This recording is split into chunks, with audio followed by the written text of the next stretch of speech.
ओम शांति। 15 अप्रैल 2026।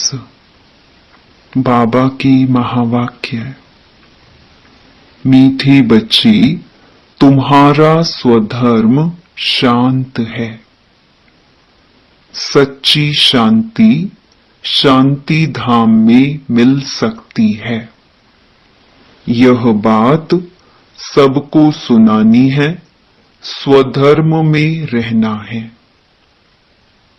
प्रश्न: कौन सी नॉलेज एक बाप के पास है जो अभी ही तुम पढ़ते हो?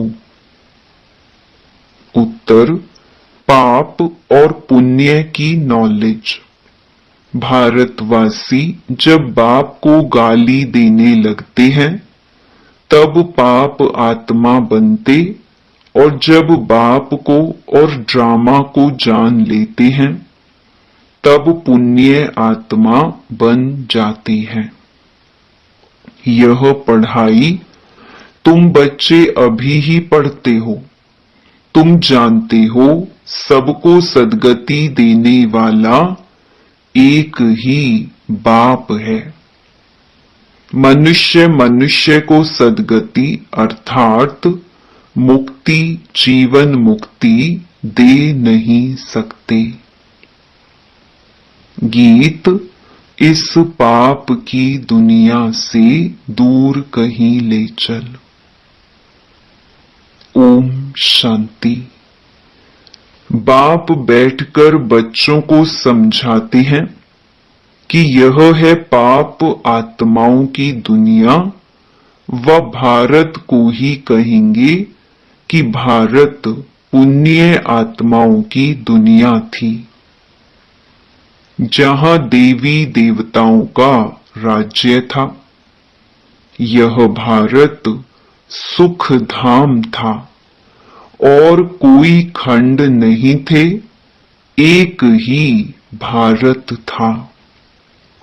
चैन अथवा सुख उस सतयुग में था जिसको स्वर्ग कहते हैं। यह है नर्क। भारत ही स्वर्ग था, अभी नर्क बना है। नर्क में चैन अथवा सुख शांति कहां से आए? कलयुग को नर्क कहा जाता है।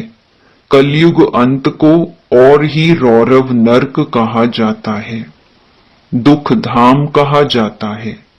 भारत ही सुख धाम था जब इन लक्ष्मी नारायण का राज्य था। भारतवासियों का गृहस्थ धर्म पवित्र था, प्यूरिटी भी थी, सुख शांति भी थी, संपत्ति भी बहुत थी। अब वही भारत पतित बना है, सब विकारी बने हैं। यह है दुख धाम।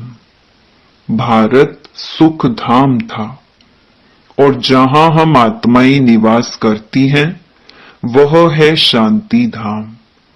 शांति वहां शांति धाम में ही मिल सकती है। आत्मा शांत वहां ही रह सकती है जिसको स्वीट होम, निराकारी दुनिया कहा जाता है। वह है आत्माओं का घर।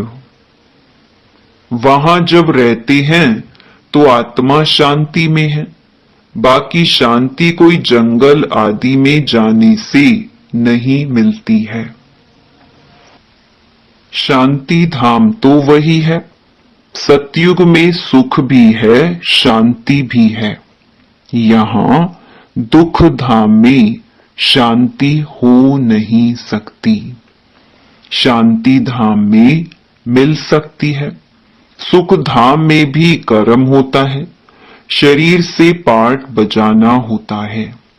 इस दुख धाम में एक भी मनुष्य नहीं जिसको सुख शांति हो। यह है भ्रष्टाचारी पतित धाम। तब तो पतित पावन को बुलाते हैं, परंतु उस बाप को कोई जानते नहीं है, इसीलिए निधन के बन पड़े हैं। ऑर्फन होने कारण आपस में लड़ते झगड़ते हैं।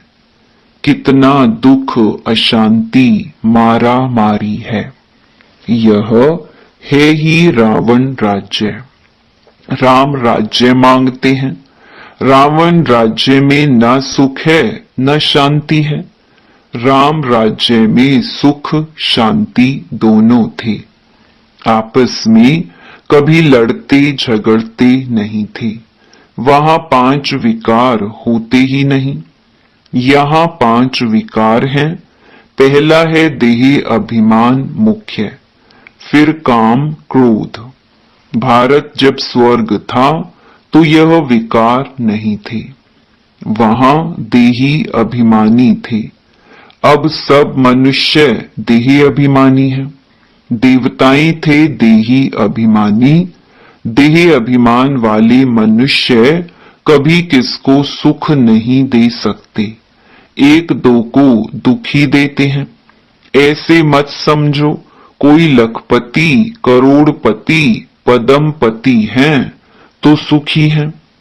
नहीं, यह तो सब है माया का भभका, माया का राज्य है। अभी उनके विनाश के लिए यह महाभारत लड़ाई सामने खड़ी है। इसके बाद फिर स्वर्ग के द्वार खुलने हैं। आधा कल्प के बाद फिर नरक के द्वार खुलते हैं। यह बातें कोई शास्त्रों में नहीं है। भारतवासी कहते हैं जब भक्ति करेंगे तब भगवान मिलेगा। बाबा कहते हैं जब भक्ति करते करते बिल्कुल नीचे आ जाते हैं तब मुझे आना पड़ता है स्वर्ग की स्थापना करने, अर्थात भारत को स्वर्ग बनाने। भारत जो स्वर्ग था वह नरक कैसे बना? रावण ने बनाया। गीता के भगवान से तुमको राज्य मिला, 21 जन्म स्वर्ग में राज्य किया।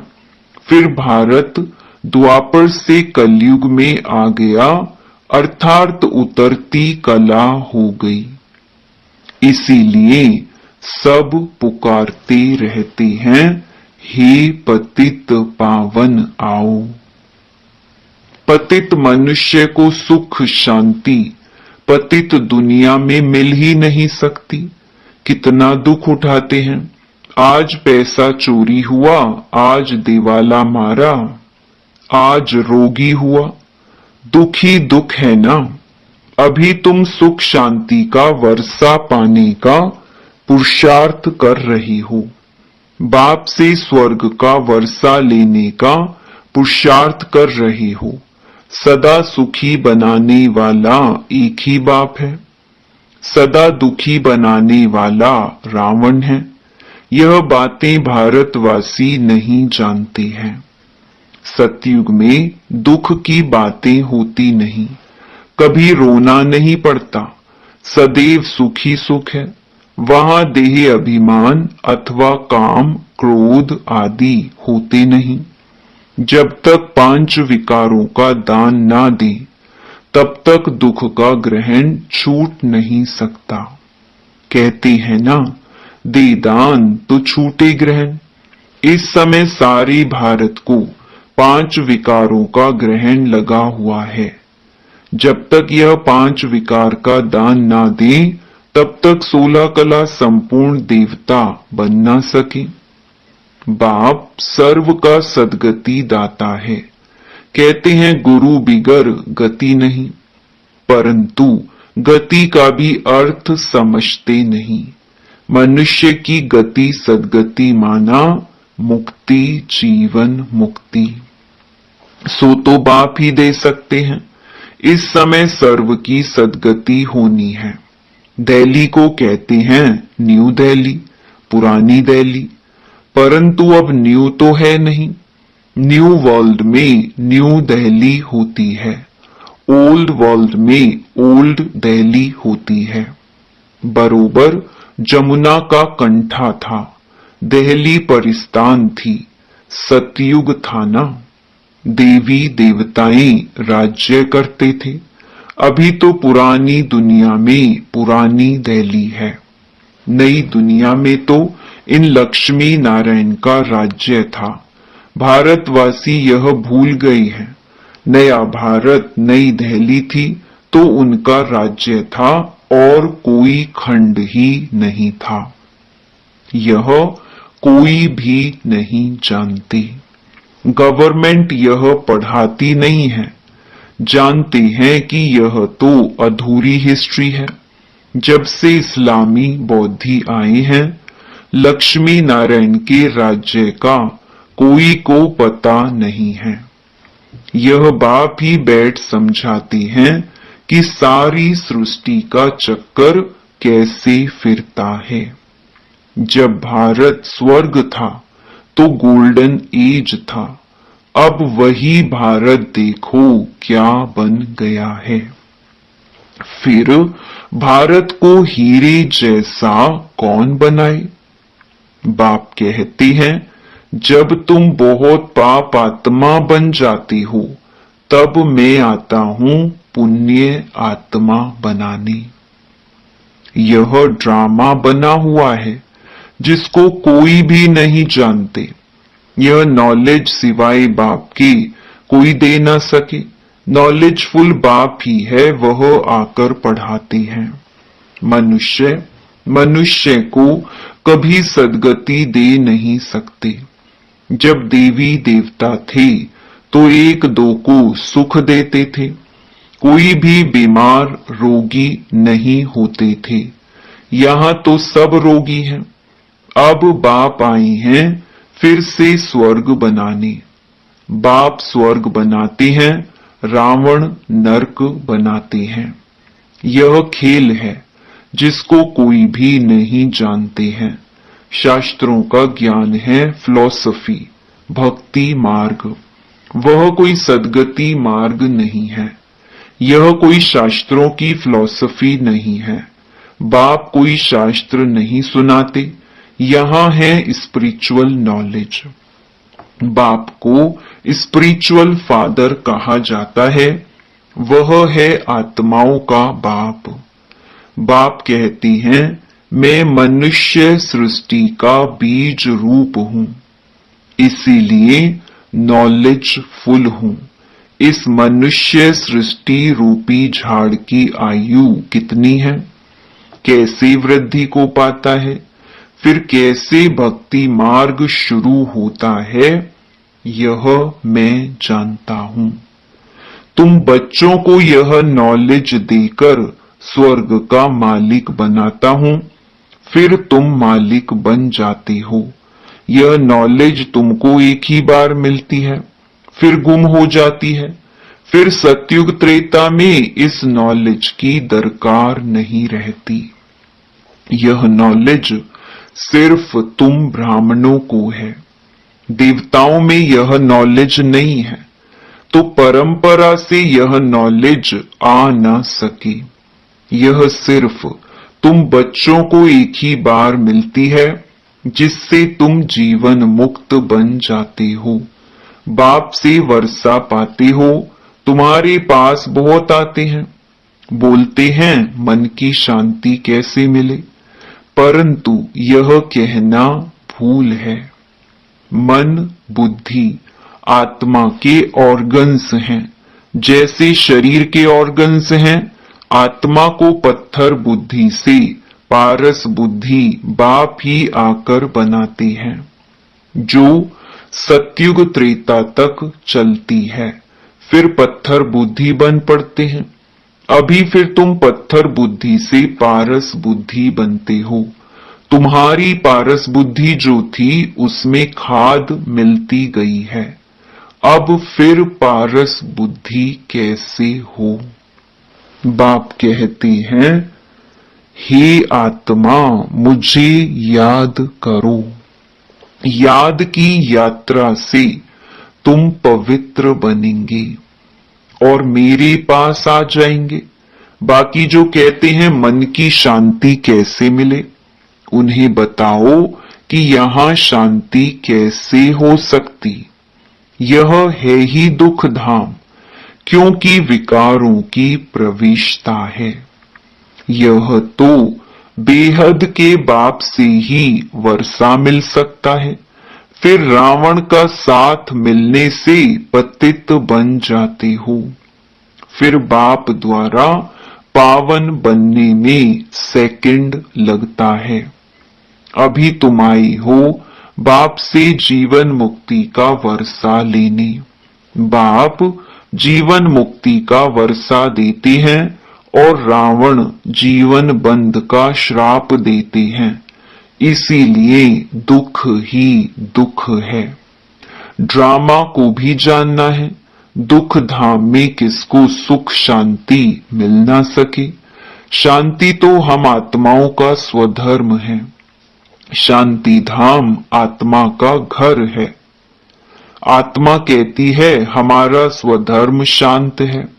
यह शरीर बाजा नहीं बजाता है, बैठ जाता हूं, परंतु कहां तक बैठे रहेंगे? कर्म तो करना ही है ना। जब तक मनुष्य ड्रामा को नहीं समझे तब तक दुखी रहते हैं। बाप कहते हैं मैं हूं ही गरीब निवाज, यहां गरीब ही आएंगे। साहूकारों के लिए तो स्वर्ग यहां है, उन्हों की तकदीर में स्वर्ग के सुख है नहीं। बाप कहते हैं हम गरीब निवाज हैं। साहूकारों को गरीब और गरीबों को साहूकार बनाता हूं। साहूकार इतना ऊंच पद पा नहीं सकते, क्योंकि यहां साहूकारों को नशा है। हाँ, प्रजा में आ जाएंगे, स्वर्ग में तो जरूर आएंगे, परंतु ऊंच पद गरीब पाते हैं, गरीब साहूकार बन जाते हैं। उन्हें देह अभिमान है ना कि हम धनवान हैं, परंतु बाबा कहते यह धन माल सब मिट्टी में मिल जाना है, विनाश हो जाना है। देही अभिमानी बनने में बहुत मेहनत है। इस समय सब देही अभिमानी है। अभी तुमको देही अभिमानी बनना है। आत्मा कहती है हमने 84 जन्म पूरे किए, नाटक पूरा होता है, अब वापस जाना है। अभी कलयुग के अंत सतयुग के आदि का संगम है। बाप कहते हैं हर 5000 वर्ष बाद आता हूं भारत को फिर से हीरे जैसा बनाने।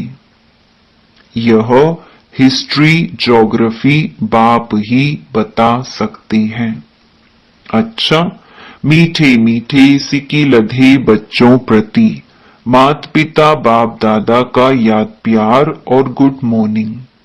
रूहानी बाप की रूहानी बच्चों को नमस्ते। धारणा के लिए मुख्य सार। पहला, बाप से जीवन मुक्ति का वर्षा लेने के लिए पावन जरूर बनना है। ड्रामा की नॉलेज को बुद्धि में रख दुख धाम में रहते भी दुखों से मुक्त होना है। दूसरा, धन माल व साहूकारी का नशा छोड़ देही अभिमानी रहने का पुरुषार्थ करना है। वरदान, विकारों के वंश के अंश को भी समाप्त करने वाले सर्व समर्पण व ट्रस्टी भव। जो आईवेल के लिए पुराने संस्कारों की प्रॉपर्टी किनारे कर रख लेते हैं, तो माया किसी न किसी रीति से पकड़ लेती है। पुराने रजिस्टर की छोटी सी टुकड़ी से भी पकड़ जाएंगे। माया बड़ी तेज है, उनकी कैचिंग पावर कोई कम नहीं है। इसीलिए विकारों के वंश के अंश को भी समाप्त करो। जरा भी किसी कोने में पुराने खजाने की निशानी ना हो, इसको कहा जाता है सर्व समर्पण, ट्रस्टी व यज्ञ के स्नेही सहयोगी। स्लोगन, किसी की विशेषता के कारण उससे विशेष स्नेह हो जाना, ये भी लगाव है। ये अव्यक्त इशारे, महान बनने के लिए मधुरता और नम्रता का गुण धारण करो। मधुरता ही महानता है। इससे मन और मुख का कड़वापन समाप्त हो जाता है। क्रोध अग्नि शीतल हो जाती है। बाप दादा अपने हर बच्चे को शीतल देवता बनाना चाहते हैं। इसीलिए मधुरता के गुण को धारण करो। आपका मुखड़ा भी मीठा हो। मधुरता के गुण से भरपूर बनो। जो भी संपर्क में आए उसे मधुर बोल व शक्तिशाली दृष्टि से भरपूर करो।